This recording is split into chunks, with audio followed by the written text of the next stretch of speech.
So are you a business owner? Do you ever feel like you're actually a prisoner inside your own company? You're working these insane hours, but instead of seeing real growth, all you get is more and more stress. If that hits a little too close to home, well, you are definitely not alone. In this explainer, we're going to tear down the hidden psychological traps that keep so many leaders stuck, and we'll map out the path from being that suffering boss to becoming a true entrepreneur. And look, this isn't just a feeling, it's a cold, hard fact. A shocking 90% of Vietnamese business owners work more than 14 hours a day, and yet their companies just don't grow. They're caught in what experts call the craftsman's trap. You know, they're so busy doing the work themselves that they never actually get around to building a business that can work for them. This quote just says it all, doesn't it? It's this brutal truth. You end up being the hardest working, lowest paid employee at your own company. The real goal, the real game, isn't just to do the work. It's to build a machine that makes money for you. And to do that, you have to make a huge shift, from the mindset of a worker to the mindset of a leader. We're about to see exactly how, through a really powerful case study. Okay, to really see how this trap works in the real world, let's dive into a story. We're calling it the Puppet King's Crisis. It's the story of a really well-meaning CEO who, without even realizing it, completely lost control of his company and his crown. So let's meet Tin. He's a good guy, the genuinely kind person who wants to build a great company. But here's the thing, his greatest strength, his kindness, was also his biggest weakness. He hated conflict, he'd get steamrolled by aggressive arguments, and ultimately he put his trust in the absolute wrong people. And that created the perfect storm. You see, Tin was basically held captive by two of his key executives. First you had Hung, the sales director. His weapon of choice was Grandiosity. He sold Tin on this idea that to look powerful they needed a massive sales team. We're talking over 100 people. The result? Completely predictable. Costs went through the roof, sales were terrible, and Hung blamed absolutely everyone but himself. Then there was Lan, the CFO. Her tactic was the logic trap. She would spin these flawless, complex arguments to justify not paying suppliers, forcing her own team to lie and just shredding the company's credibility. And this was the reality hidden from Tin.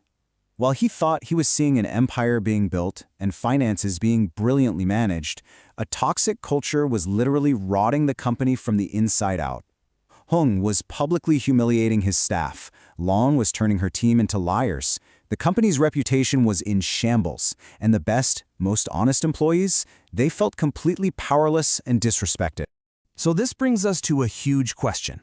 Forget the balance sheet for a second. What is the real cost of weak, hands-off leadership? For Tin, the answer was about to come crashing down on him all at once. This was the moment everything broke. 3 of Tin's most valuable managers walked into his office and gave him an ultimatum. They laid it all out. Hung's constant abuse, Lan's web of lies, the total destruction of their professional honor. Their message couldn't have been simpler. Fix this right now, or they, along with 50 other key employees, were all walking out the door tomorrow. Tin was finally forced to see his empire for what it truly was, a fragile house of cards. Okay, so the blinders are ripped off. Tin finally sees the truth, and he realized he couldn't just patch things up.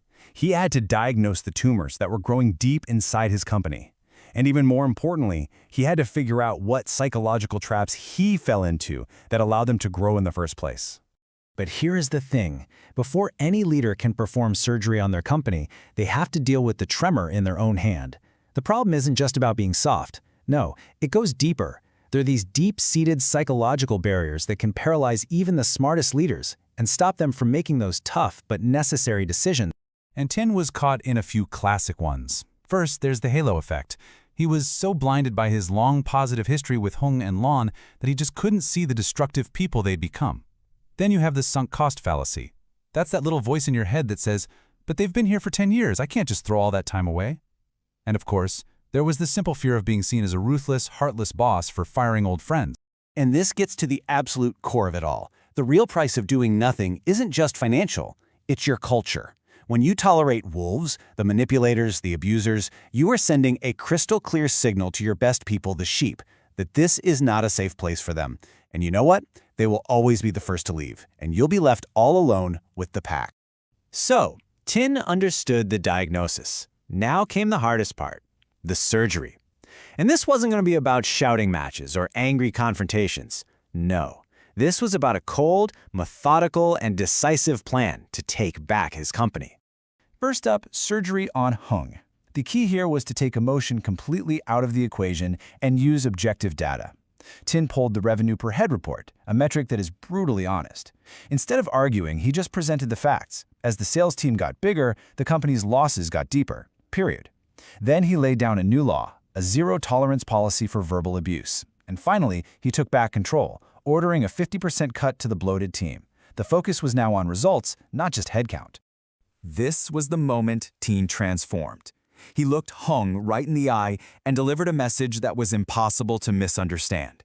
You are a leader, not a prison warden. If I hear one more insult, you are fired immediately. The line had been drawn. The puppet king was gone, and in his place stood a real CEO. Next, the surgery on Lon. Tin realized her core problem wasn't about skill. It was a fundamental lack of integrity. So he established a new, non-negotiable rule for the entire company. Honesty is everything. Payment schedules must be truthful. So when Lon started up again with her clever, logical excuses, Tin just cut her off. He didn't want reasons anymore. He wanted a reliable payment calendar, and by taking final approval of that calendar himself, he stripped her of her power. She went from being a manipulative decision-maker to just an executor.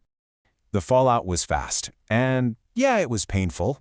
Hung, who couldn't function without his power to bully and bloat the team, he resigned. But here's the most important part. The company stabilized, and those 3 managers who delivered the ultimatum, they stayed. And so did their teams. Why? Because they finally saw a leader who was worth following. Tin's story is so much more than just a drama. It's a playbook. So let's boil this all down into the core leadership lessons that you can use to protect your own team, your own flock. This really leaves us with 3 fundamental truths of real leadership. First, effectiveness always beats grandiosity. You have to ignore those vanity metrics like how big your team is and instead focus relentlessly on results, on your P&L. Second, integrity is worth way more than clever logic. Excuses might win you an argument, but they absolutely destroy trust. And trust is built on promises you actually keep. And finally, never forget this. A soft leader is just an accomplice. If you tolerate toxic behavior, you are enabling it. You become part of the problem. And it all comes down to this one powerful idea. Your number one job as a leader is to be a shepherd. And that means you have to be willing to drive away the wolves that threaten your flock, even if those wolves were once your friends. So what's your path forward? Here it is. First, diagnose your own psychological traps. Be honest with yourself. Are you blinded by a halo effect? Are you stuck in a sunk cost fallacy? Second, use cold, hard data, like revenue per head, to drive your decisions, not emotion. Third, build your entire culture on an unbreakable foundation of integrity. And last, never, ever forget that your most important job is to protect your people.